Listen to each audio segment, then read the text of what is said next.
प्रिय छात्रों, हम हरिहर काका पाठ का प्रथम खंड हम पहले ही लेक्चर में प्रस्तुत कर दिए हैं। आज हम उसका दूसरा खंड विस्तार रूप से अध्ययन और अध्यापन करते हैं, जिसमें है पाठ का सारांश, शब्दार्थ। उसके आगे का सारांश देखिए बच्चों। महंत ने इसे शुभ संकेत समझा और सारे लोग हरिहर काका के घर की तरफ निकल पड़े। महंत काका को समझाकर ठाकुर बारी ले आए। उन्होंने संसार की निंदा शुरू कर दी और दुनिया को स्वार्थी कहने लगे तथा ईश्वर की महिमा का गुणगान करने लगे।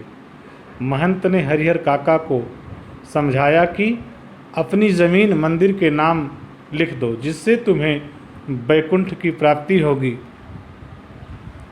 तथा लोग तुम्हें हमेशा याद करेंगे।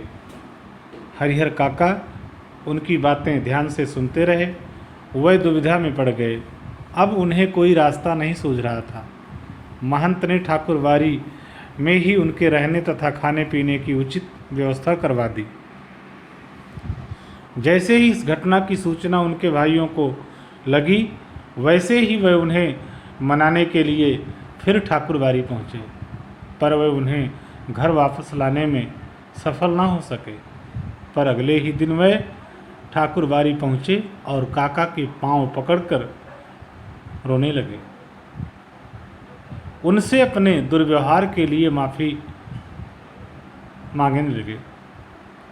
हरिहर काका का दिल पसीज गया। वह घर वापस आ गए। अब काका की बहुत सेवा होने लगी। उन्हें जिस किसी वस्तु की इच्छा होती थी तो आवाज़ लगा देते और वस्तु उन्हें तुरंत मिल जाती। सदस्य जमीन अपने नाम लिखवाने का प्रयत्न करने लगे, परंतु हरिहर काका के समक्ष अनेक ऐसे उदाहरण थे जिन्होंने जीते जी अपनी ज़मीन अपने रिश्तेदारों के नाम लिख दी थी और बाद में पछताते रहे। महंत भी मौका देखते ही उनके नाम उनके पास आ जाते और उन्हें समझाते रहते। कुछ समय बाद महंत जी की चिंताएं बढ़ने लगीं। वह इस कार्य का उपाय सोचने लगे। एक दिन योजना बनाकर महंत ने अपने आदमियों को भाला, गणासा और बंदूक से लैस करके काका का अपहरण करवा दिया। हरिहर काका के भाइयों एवं गांव के लोगों को जब खबर लगी, तब वे ठाकुर बारी जा पहुँचे। उन्होंने मंदिर का दरवाज़ा खुलवाने का प्रयत्न किया, पर वह असफल रहे। तब उन्होंने पुलिस को बुला लिया। मंदिर के अंदर महंत एवं उसके आदमियों ने काका से ज़बरदस्ती कुछ सादे कागज़ों पर अंगूठे के निशान ले लिए। काका महंत के इस रूप को देखकर हैरान हो गए। पुलिस ने बहुत मुश्किल से मंदिर का दरवाज़ा खुलवाया, परंतु उन्हें अंदर कोई हलचल दिखाई नहीं दी। तभी एक कमरे से धक्का मारने की आवाज़ आई।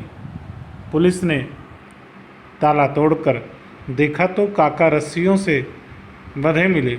उनके मुंह में कपड़ा ठुसा हुआ था। उन्हें बंधन से मुक्त करवाकर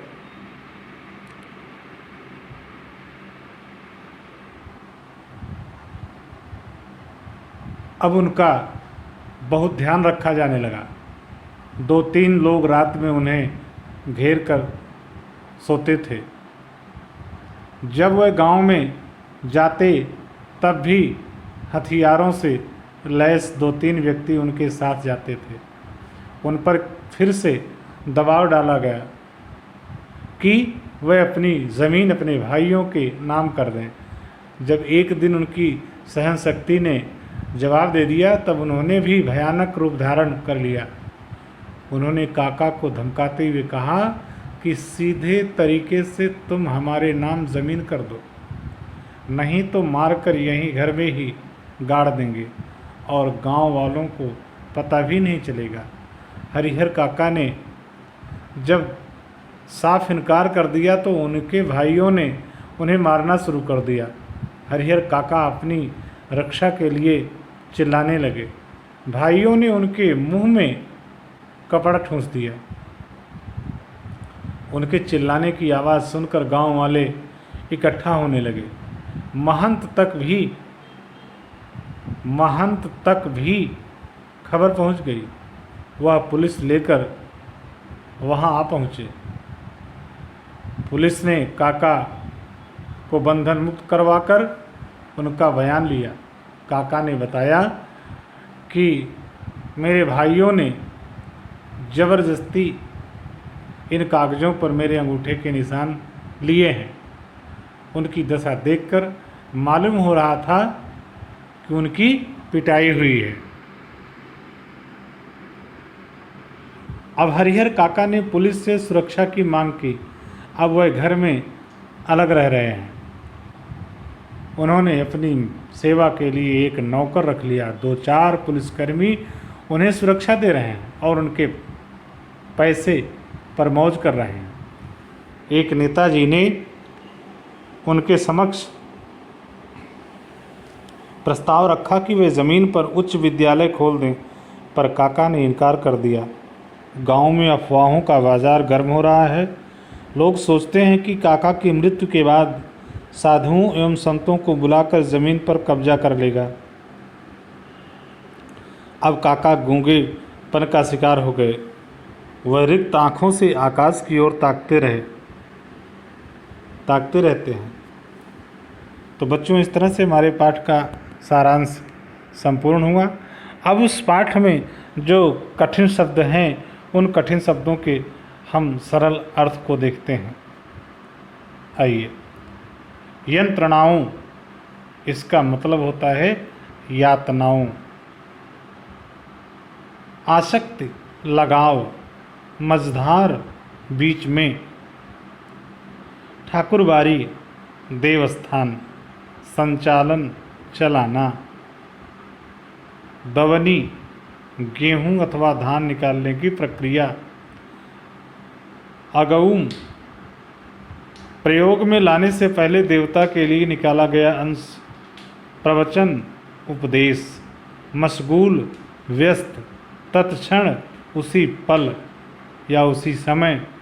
अकारथ, बेकार। वय, वसीयत। वय, उम्र। महटिया, टाल जाना। छल, बल, कल अर्थात धोखा, शक्ति, बुद्धि। आच्छादित, ढका हुआ। तो बच्चों, इस तरह से आज हरिहर काका नामक पाठ संपूर्ण हुआ। अगले पाठ के लिए हम फिर अगले लेक्चर में प्रस्तुत होंगे। धन्यवाद।